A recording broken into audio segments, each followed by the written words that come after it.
On December 9th, 2025, I finally beat Black Myth Wukong. That's right, boys. I'm now part of the 40% of players who beat the game. And thank God, because this game has been beating my ass for over a year. But let's not get ahead of ourselves. Hi, my name's Red, and today I'll be talking about how I survived Black Myth Wukong.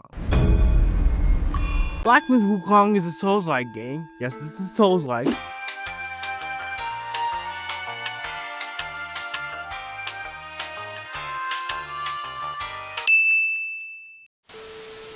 Developed by Game Science, where you play as the Destined One, as you journey through the West, reclaiming the lost power of Sun Wukong. When this game was released on August 19th, it immediately soared in popularity, as many expected it to win Game of the Year over Astrobot. But alas, it was not to be. And the Game of the Year is... Astrobot! To be fair though, Wukong had an uphill battle with all of the smear articles and online slander. Just a reminder that you don't hate game journalists enough. However, aside from journalists, what did I think of the game? It was hard. Now, to any seasoned Souls-like player, I assume this game was like a cakewalk. But in my defense, this is my first game in the Souls-like genre. I usually play roguelikes, RPGs, casual fighting games, and the occasional ball or gun game. I said occasional. I'm not a ball and gun gamer. I suck at Fortnite, COD, and 2K. Additionally, I'm not particularly fond of competitive multiplayer games. I've had my fill of Western live service games. No, my problem isn't a ball or a gun. It's that I can barely finish a game as my backlog keeps growing. This brings me back to Black Myth Wukong, which I beat with slightly sweaty hands and a drone. This game beat me down until I got good. More specifically, these two forced me to get good. The Yellow Wind Sage and the Yellow Long were the sole reasons as to why it took me over a year to finish this game. Pro tip, if you want your first run to go as smoothly as possible, look up guide, because I would have never beaten the Yellow Wind Sage without the wind chime. The bitch kept hiding in the wind and hurling tornadoes at me. Speaking of bosses that beat my ass, it's time we talk about the 5 bosses who put the belt to my ass. In first place, I have the Dust Veil. Getting past the first phase was relatively simple, but when that second phase hit, I was struggling. Those big as hell bosses have the worst hitboxes. I can't tell you how many times I tried to use my focus points, only to miss because my attack didn't register. But rest in peace to that scorpion dude who tried to help. You will be missed, and sorry about your wife. Moving on, in 4th place is the Stone Monkey / the Great Sage. Yes, technically, these two are 2 separate bosses, but let's be real, you're fighting the same boss, just with a checkpoint in the middle. That being said, the only reason I went against the Stone Monkey was because of my mana bar. I tried to make this thing as large as possible, because more often than not, if my mana goes dry, I go die. I genuinely think I got lucky, but hey, a win's a win. As for the Great Sage, it was, as a Dark Souls player would say, me getting good. Now, I am by no means a good Souls-like player. There were several times where I unintentionally screwed myself by shitting on my build, but after a year of masochistic pain and suffering, I needed sweet release. No, I will not explain what I meant by that. At the end of the day, I had to lock in, and after numerous attempts and failures, I finally succeeded.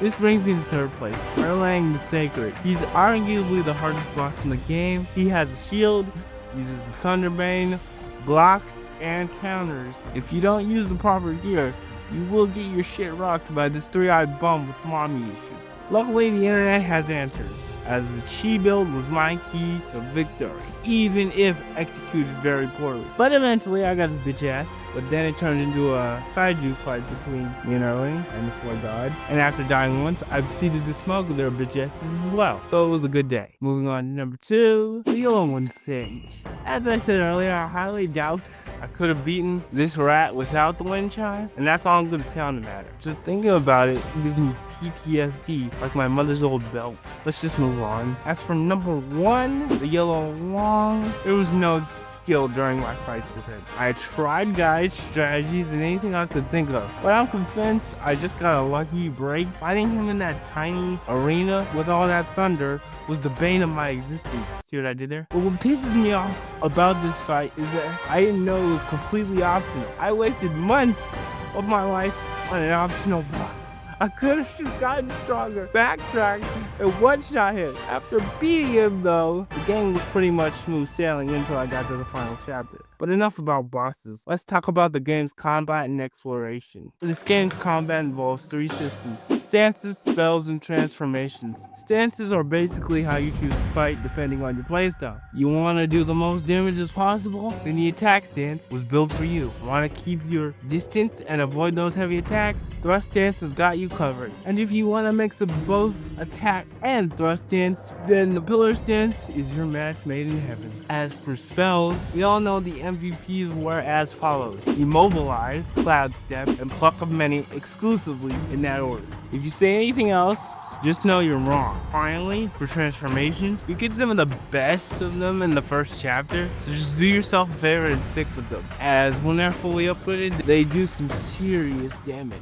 Now let's talk about exploration. First off, can I please get an actual map in this game? Some of these areas are massive, and a map would have been nice to know how much of the area I've completed. Second, what's up with the invisible walls? I'm over here thinking, oh, I missed an area, only to run into a barrier. Again, this is why this game needs a map. Why doesn't this game have a map? And while I'm complaining, can you guys please fix the stuttering in this game? It's been over a year. Game Science, PlayStation, who's ever in charge of optimization, please fix this. Alright, I'm done ranting about maps and glitches. Aside from constantly getting lost in Blackman's Wukong, I found these areas exciting and challenging. Except for the Pagoda Realm. That place can burn in hell. That place ruined Chapter 3 for me. In contrast, my favorite area was the Flaming Mountains. By the time I got to Chapter 5, I was in a sweet spot of not too challenging but not too difficult. Chapter 2 was small and short, but since the journey just started, it felt like an uphill battle considering the MC's current abilities.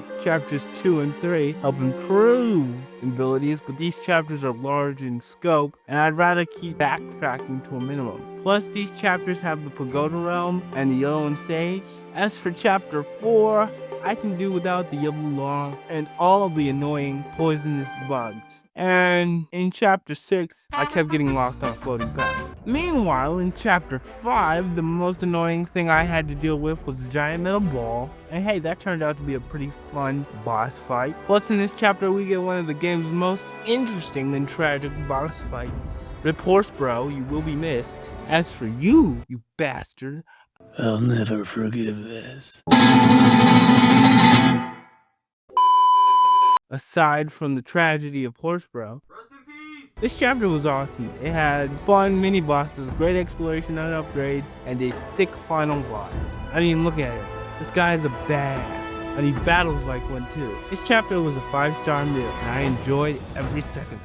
I said earlier the Black Wukong was hard, and while that is true, I also found it to be quite exhilarating. It was certainly frustrating when I get stuck on a boss, but when I finally locked in, or got my lucky break, it felt so good to conquer the enemy in front of me, especially these 4.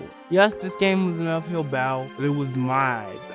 And it felt pretty damn good to win the war. All that to say, I really enjoyed Black Wukong. I highly recommend this game. It may be buffer on the edges, but if you ask me, Game Science cooked with this one, as I cannot wait for their next game. But in the meantime, Game Science, for the love of God, please give me a useful map. What is the point of this?